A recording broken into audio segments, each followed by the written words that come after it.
personnel au pluriel de la santé, aides-soignants, techniciens, laborantins, infirmiers, médecins, dans vos différentes spécialités et dans vos grades respectifs. C'est un réel privilège de vous avoir cet après-midi. Vous avez choisi d'être là aujourd'hui à l'invitation de votre compatriote qui aimerait partager avec vous quelques idées portant sur son programme ou sa vision du secteur de la santé, mais surtout aussi pour vous écouter. Merci d'être là cet après-midi. Je voudrais d'emblée vous dire le respect et l'admiration que j'ai pour votre profession, pour vos professions, pour vos différents corps de métier à l'intérieur du secteur de la santé. Pourquoi? D'abord parce que vous avez fait preuve d'une résilience admirable. Quand je me souviens qu'il y a une trentaine d'années, lorsqu'on a procédé à la diminution des salaires et à la dévaluation du franc CFA, j'ai parmi mes amis médecins, des proches membres de la famille médecins qui m'ont dit qu'ils touchaient moins de 100 000 francs CFA. Pourtant, vous êtes restés. Pourtant, vous avez continué à vous rendre dans vos formations sanitaires. Vous avez continué à soigner les Camerounais dans l'adversité. Vous avez payé un lourd tribut à ce que d'aucuns appellent la Covid-19. Je préfère le masculin, je ne sais pas pour quelle raison, mais ça sonne mieux, le Covid-19. On ne l'a pas dit assez et peut-être nous, Camerounais survivants, ne vous avons pas rendu l'hommage mérité par les circonstances. Pour toutes ces raisons-là, je voudrais vraiment vous féliciter, vous remercier parce que le personnel de santé, même au plus fort de la dégradation du système de santé, est resté le pilier central.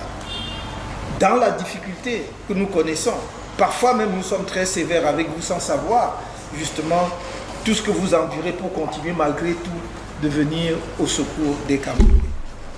Ce dont je voudrais vous parler brièvement, c'est de manière schématique notre vision, les quelques idées que nous avons pour le secteur de la santé dans notre pays, le renouvellement, plus que la réforme, il s'agit en fait de repenser le système de santé.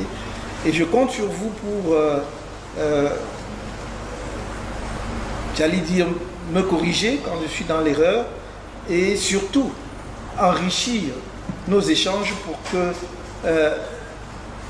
le programme final que nous allons rendre public le moment venu reflète le plus fidèlement possible la réalité du terrain que vous connaissez infiniment mieux que moi. D'abord sur le plan, je vais articuler mon propos peut-être autour de 4 points. Le premier, c'est d'abord l'architecture générale de la santé, l'architecture institutionnelle de la santé. Ensuite, il y a le personnel de santé, qui pour moi est central, cœur. Troisièmement, il y a l'infrastructure, les infrastructures de santé. Et quatrièmement, il y aura la gouvernance médicale, les politiques d'attraction et la gouvernance médicale. Sur le plan institutionnel, il me semble qu'il y a une nécessité de réajuster demain l'architecture institutionnelle de la santé pour une raison simple. C'est que si ce que nous préconisons trouve une transcription dans la réalité, c'est-à-dire la réforme de l'État, quelle sera la forme ultime de l'État que nous allons retenir au Cameroun? Si nous allons, par exemple, comme nous le défendons, au fédéralisme, la structure institutionnelle de la santé ne peut plus être la même. Le niveau central restera le même. Le niveau d'élaboration des politiques, de la réglementation restera le même. Ce sera le niveau de la capitale, ce sera le niveau central. Mais à côté de cela, nous pensons que s'il y a des États fédérés au Cameroun, demain, il faudrait qu'il y ait des agences fédérées de santé. Qu'il y ait des agences fédérées de santé, que dans chaque État, fédéré, il y ait une agence de santé qui va en réalité coordonner et chapeauter les structures que nous connaissons déjà, parce que notre compréhension de l'idée fédérale, c'est qu'il ne s'agit pas simplement de la transcription ou du changement des 10 régions en 10 États fédérés. Je pense que ce n'est pas ça. On n'atteindrait pas l'objectif. Nous pensons, nous, qu'il faut construire demain des États fédérés à la fois géographiquement et démographiquement viables. Et donc, on va nécessairement mettre ensemble un certain nombre de régions pour permettre effectivement qu'il y ait des États forts à l'intérieur de la structure de l'État global. Par conséquent, l'agence de santé viendra coordonner ce qui existe, c'est-à-dire par exemple les structures régionales. Les régions ne vont pas disparaître, mais les structures régionales vont demeurer coordonnées justement par cette agence fédérée. Mais c'est également les autres, c'est-à-dire les structures périphériques. Il y aura effectivement jusqu'au district de santé. De toute façon, la déclinaison ne va pas changer fondamentalement du point de vue de l'organisation institutionnelle. Tout ce que je peux dire à ce stade, c'est que nous voulons standardiser. Il faut vraiment que nous ayons des normes uniformes sur l'ensemble de notre territoire national. C'est-à-dire que quand on arrive dans un centre de santé, dans n'importe quel lieu du Cameroun, on doit avoir les mêmes caractéristiques, y compris même pratiquement jusqu'au niveau architectural. En tout cas, la manière dont les services sont organisés, les disponibilités, ça doit être le même. Voilà pour ce que j'appelle très sommairement l'architecture institutionnelle. À côté de cela, il y a donc en deuxième point le personnel de santé central. Parce qu'il n'y a pas de système de santé qui tienne sans un personnel de santé bien formé, qui est à l'aise dans son travail. Vous aimez votre travail, bien formé, qui est à l'aise dans son travail. Vous aimez votre travail, mais il faut qu'on vous mette à l'aise dans votre travail. C'est deux choses différentes. Et notre idée, c'est qu'il faut que l'État reprenne la main complètement en ce qui concerne la formation personnelle de santé. Pour nous, c'est fondamental. Même si il doit y avoir une articulation entre le niveau central et le niveau des États fédérés, il faut que les structures publiques reprennent la main en ce qui concerne la formation des personnels de santé. Je sais qu'à l'heure actuelle, il y a environ 2500 à 3000 infirmiers qui sont formés au Cameroun par an, 650 médecins, environ 300 pharmaciens. C'est bien, c'est beaucoup, mais ce n'est pas suffisant pour un pays de la taille du Cameroun, parce que nous en sommes encore à un médecin pour 10 000 habitants, 10 000 personnes par an. C'est beaucoup trop. Nous pensons donc que lorsque nous aurons une organisation qui permette d'articuler la formation médicale entre le niveau central de l'État fédéral et le niveau de l'État fédéré, parce qu'au moins dans un premier temps, nous pensons qu'il ne faut pas encore directement tout abandonner aux structures fédérées. On est un État jeune et je ne pense pas que tous les États puissent avoir les moyens nécessaires pour maintenir des formations de qualité. Donc il y aura une articulation entre État fédéral et État fédéré pour ce qui est de la formation. C'est fondamental. Il faudra vraiment que les concours soient sérieux, ou les sélections par classement, mais en tout cas, il faut qu'il y ait une sélection rigoureuse. Nous avons eu quand même pendant longtemps, si vous êtes là, c'est parce que vous avez été bien formés. Et je regarde avec beaucoup d'inquiétude les jeunes qui sortent de certaines structures de formation aujourd'hui. Il s'agit de notre vie à nous tous. Vous-même du personnel médical, si vous tombez malade, ce n'est plus vous qui êtes au contrôle de vous-même, c'est un autre collègue. Mais s'il est mal formé, le résultat sera le même. Donc il faut vraiment que l'on soit bien formé. S'il y a un secteur avec lequel on ne triche pas, c'est celui de la santé. S'il y en a un seul, à la limite, vous pouvez rattraper chemin faisant un élève qui a été mal formé à la base. Mais un médecin qui a été mal formé, il a déjà causé une catastrophe. Donc là, on ne doit pas tricher. On doit vraiment mettre ce qu'il faut. Et c'est pour cela que nous mettons un point d'honneur à dire que tout Camerounais, tout jeune Camerounais qui passe le concours d'entrée dans une école de médecine sera boursier du premier jour jusqu'à la sortie. À la seule, il perd sa bourse s'il redouble. Ça, il faut quand même on ne va pas encourager aussi. Mais dès l'entrée, dès la première année, il est boursier jusqu'à sa sortie.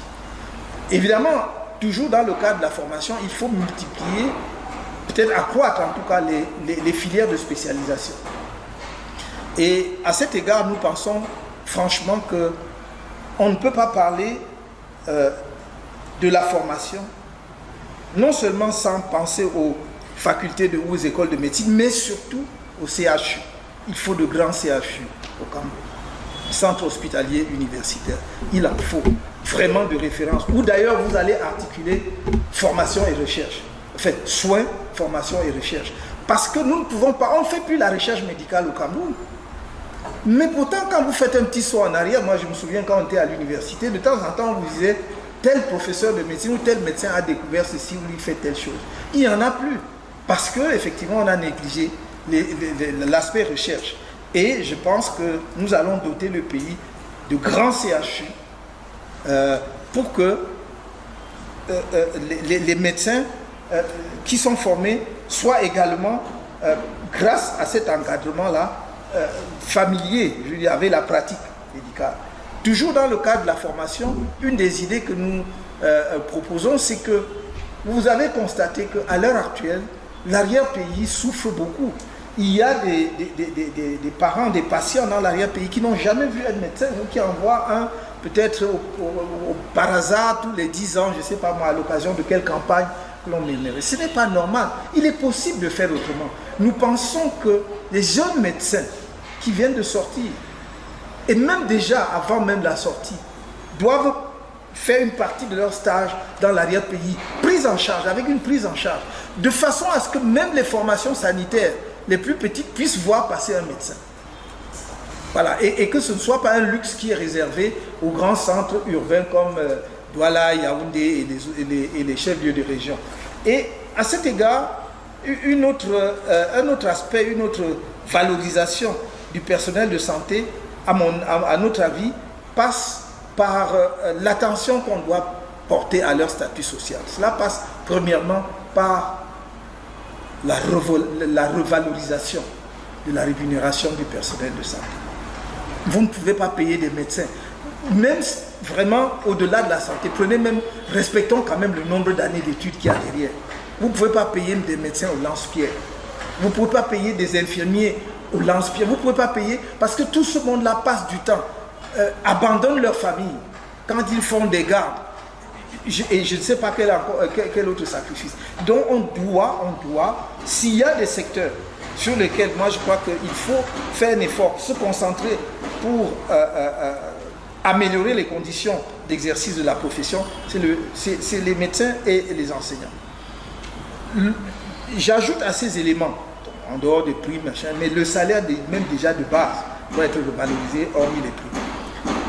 Je pensais aussi, mais ça je parle sous votre contrôle, qu'il serait de bonne politique de permettre à ceux d'entre vous qui ont acquis ou accumulé au fil des ans beaucoup d'expérience, professeurs de médecine ou spécialistes, même s'ils ne sont pas professeurs chevronnés et tout, de faire une chose qui se pratique ailleurs. Là, nous n'inventons pas le fil à couper le beurre.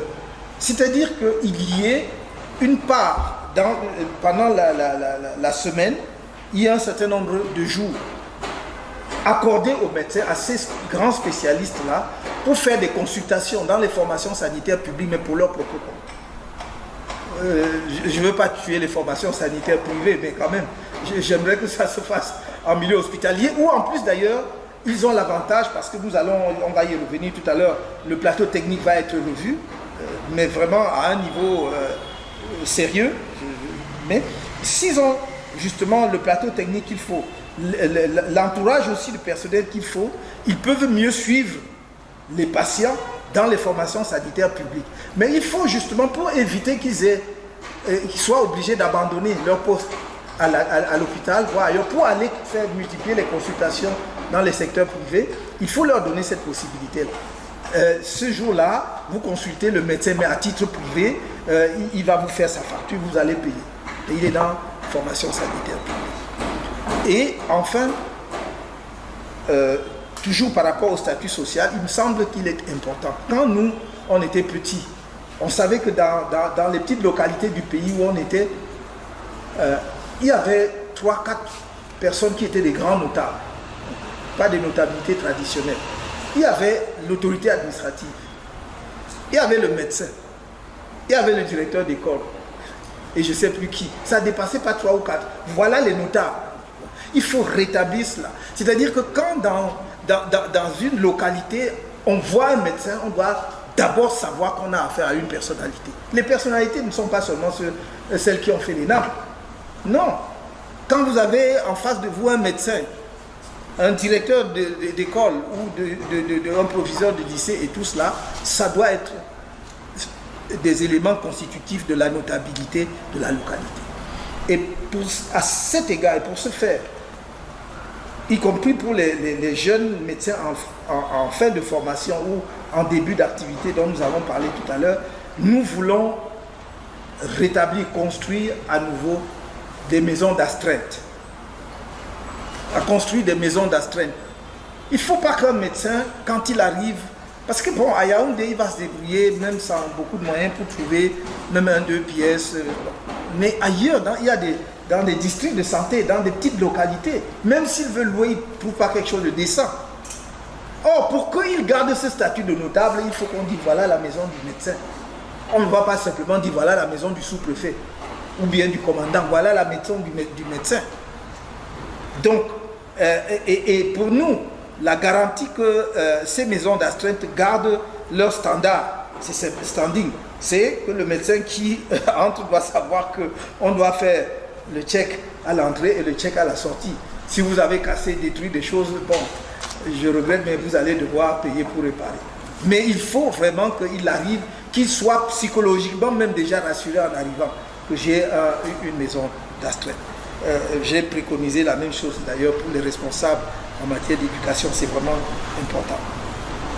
Un dernier point, pour ce qui est du personnel de santé, je voudrais que l'on réfléchisse et que vous réfléchissiez, peut-être pas tout de suite, mais si nous avons la bénédiction pour être en capacité de mettre cette vision en œuvre, que au cours des états généraux que nous entendons organiser à cette occasion, que l'on réfléchisse par exemple sur non seulement les cursus de formation, quelle est la durée vraiment que nous voulons. À l'époque, on commençait à 6 ans quand on a fait le CUS. Et c'était d'excellents médecins aussi. C'était des généralistes, mais ils savaient tout faire, y compris jusque bon. Mais aujourd'hui, c'est vrai que les problèmes médicaux se sont compliqués et tout. Mais est-ce qu'on fait une durée de 6 ans, de 7 ans? Comment? Voilà.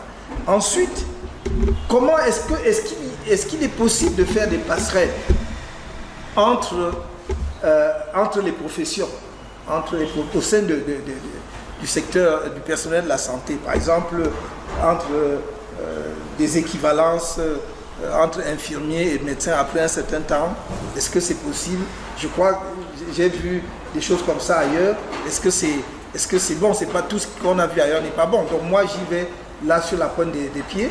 Il faut que ce soit le personnel de santé qui réfléchisse lui-même et qui nous dise quelle est la bonne direction en la matière. Voilà ce que je dirais pour le personnel de santé. Et je résume. Reprendre en main la formation, mettre l'accent sur une formation de qualité. La nation, la société camerounaise doit mettre le prix qu'il faut pour que son personnel de santé soit bien formé. Et je dis à tous les niveaux, je ne parle pas que des médecins, même si dans mes exemples, souvent je cite des médecins, c'est tous les niveaux, que ce soit de l'infirmier jusqu'à l'aide-soignant. Formation donc, revalorisation du salaire, statut social, c'est-à-dire que la perception que les Camerounais ont de leur médecin doit changer, parce que c'est un notable dans la société, en tout cas au moins pour ce qui est des médecins. Donc pour cela, j'ai indiqué quelles sont les mesures que nous pourrons prendre et cette idée éventuelle Troisième grand point, c'est les infrastructures de santé. Et j'allais dire même, j'y ajoute, j'aurais pu mettre avant, mais ici, la pratique médicale. La pratique médicale, Je vais liquider ça rapidement. Qu'est-ce que je mets dans la pratique médicale? C'est ce que je vois et qui m'inquiète énormément depuis de nombreuses années. C'est qu'il y a une prolifération des pratiques d'exercice clandestine de la médecine. Pas des gens qui ne sont même pas formés. Je vais vous raconter une anecdote. J'ai une de mes tantes qui est décédée il y a plus de 15 ans, alors qu'on avait envoyé de l'argent pour prendre en charge ses soins. Vraiment, les moyens conséquents. Et on m'appelle un soir, c'est la catastrophe, on y va, catastrophé, et on nous dit, je demande où est-elle, on l'a amenée chez quoi, son docteur. C'est comme ça qu'on dit. Ah bon, ok, son docteur, ça me rassure déjà, c'est la médecine. Allons chez son docteur, on voit son docteur. Elle habitait Essos, et on va, et je vois, on commence à prendre des chemins trop tortueux, bizarres. À un moment donné, on ne peut même plus passer, on s'arrête avec le véhicule, et on emprunte des chemins de traverse, et on va dans une dépendance obscure, derrière une maison. Je vous assure, il n'y avait pas de lumière.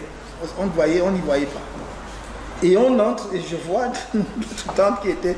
On a même de la peine à la distinguer sur le lit parce qu'il n'y avait pas de lumière et tout. Et